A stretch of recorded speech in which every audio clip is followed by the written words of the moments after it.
नमस्कार दोस्तों, स्वागत है आप सबका आपके अपने परिवार में। और आज हम रूल नंबर 30 पढ़ेंगे पॉकेट रॉकेट किताब का। और फिर बता दूं कि पॉकेट रॉकेट पे बड़ा ऑफर चल रहा है, 101 रुपये में आपको फ्लिपकार्ट पे मिल पा रही है।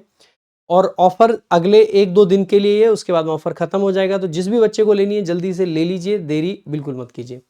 आइए शुरुआत करते हैं रूल की। और रूल नंबर हमारा जो 30 है, ये हमसे कहता है कि अगर ऑल, बोथ और हाफ, ये तीनों जो कि अपने आप में क्या है, डिटर्मिनर होते हैं, इन तीनों के प्रयोग के बारे में ये बात करता है। तो क्या क्या प्रयोग है? सबसे पहले ऑल का मतलब होता है 2 से ज्यादा के लिए आता है, साथ ही साथ में ये अनकाउंटेबल के लिए भी आ जाता है, ये भी ध्यान रखेंगे। तो for more than 2 slash uncountable, ठीक है। इसके अलावा जो बोथ है, इसका प्रयोग 2 के लिए किया जाता है, 2 के लिए कर रहे हैं तो ऑब्वियस सी बात है हमेशा प्लूरल के लिए आएगा। साथ ही साथ में हाफ का जो प्रयोग होता है वो आधे के सेंस में होता है, और आधा दोनों तरीके से हो सकता है। मान लीजिए कहीं पे 20 लड़के खड़े हैं, तो मैंने कहा यार आधे लड़के तो मेरी जानकारी के हैं, आधे का मुझे पता नहीं, यानी कि हाफ ऑफ द बॉयज, यानी कि या हाफ द बॉयज का मतलब आ जाता है जितने भी आपके बॉयज हैं उनमें से आधे की हम बात कर रहे हैं, ठीक है। इसके अलावा हाफ को आप यूज कर सकते हैं अनकाउंटेबल के लिए। मान लीजिए कहीं पे पानी रखा है, हमने कहा कि इसमें से आधा गिलास पानी, ठीक है।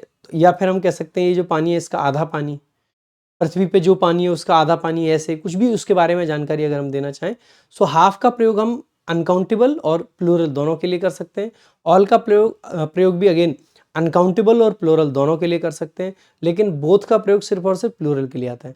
फिर ये तीनों एक साथ लिखे क्यों हैं जब ये इतने अलग हैं? तो इनको एक साथ लिखने का मतलब ये है कि अगर आपका कभी भी ऑल हो, या आपका बोथ हो, या फिर आपका हाफ हो, अगर इन तीनों के साथ में कोई और डिटर्मिनर आएगा तो वो हमेशा इनके बाद आएगा।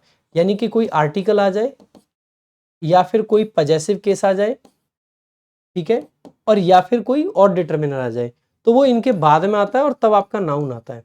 यानी कि अगर मैं कहीं पे ऐसे लिख दूं, द ऑल बॉयज, तो आप कहोगे सर ये गलत है, हमें लिखना चाहिए ऑल द बॉयज, क्योंकि द का प्रयोग ऑल के बाद में होगा, ना कि पहले।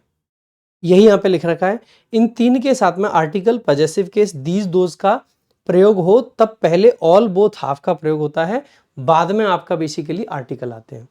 फॉर एग्जाम्पल, पहला ही आपका एग्जाम्पल है, आई लॉस्ट माई ऑल मनी। तो भाई माई पहले नहीं बाद में आना चाहिए, तो हमें लिखना चाहिए I lost all my money. He reached there, he subject है, रीच्ड आपकी वर्ब है, देयर एडवर्ब है। कहाँ पहुंचा? इन, वहां पहुंचा, कितनी देर में? इन। तो देखो आर आपका नाउन है, हाफ आपका आ गया और ए आ गया। अब ए आपका आर्टिकल है, आर्टिकल का प्रयोग हाफ, बोथ और ऑल के बाद में होता है, पहले नहीं।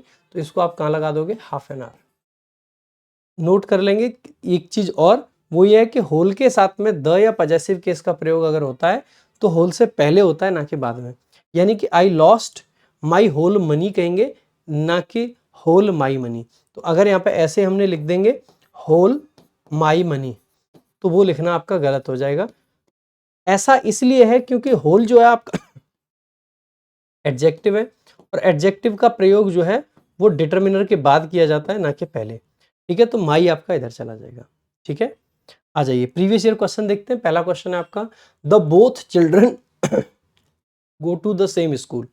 सीजीएल का पूछा गया क्वेश्चन है, प्रीवियस ईयर का देखेंगे। जैसे ही देखा द बोथ चिल्ड्रन, हमने बताया था कि बोथ पहले आना चाहिए, द बाद में आना चाहिए। तो हमें लिखना चाहिए यहाँ पे क्या? Both the children, both the children, ठीक है, चिल्ड्रन लिखा हुआ है तो बोथ द लिख देंगे बस। Go to the same school. ऐसे ही दूसरा क्वेश्चन है आपका, these all mangoes are ripe. जैसे देखेंगे दीज ऑल हमें नहीं लिखना चाहिए, क्या लिखना चाहिए मेरे भाई? ऑल दीज, क्योंकि ऑल का प्रयोग पहले होता है। दीज, दोज हो, या कोई पजेसिव केस हो, या कोई आर्टिकल ए या एन हो, या द हो, उनका प्रयोग बाद में होता है, ठीक है। सो ये था रूल नंबर 30। अगली वीडियो में हम देखने वाले हैं रूल नंबर आपका 31। बाकी वीडियो अच्छी लग रही है तो लाइक करें, शेयर करें, चैनल को सब्सक्राइब जरूर करें, ज़्यादा से ज़्यादा लोगों तक इस वीडियो को जरूर पहुँचाएं। Thank you so much. जय हिंद, जय भारत।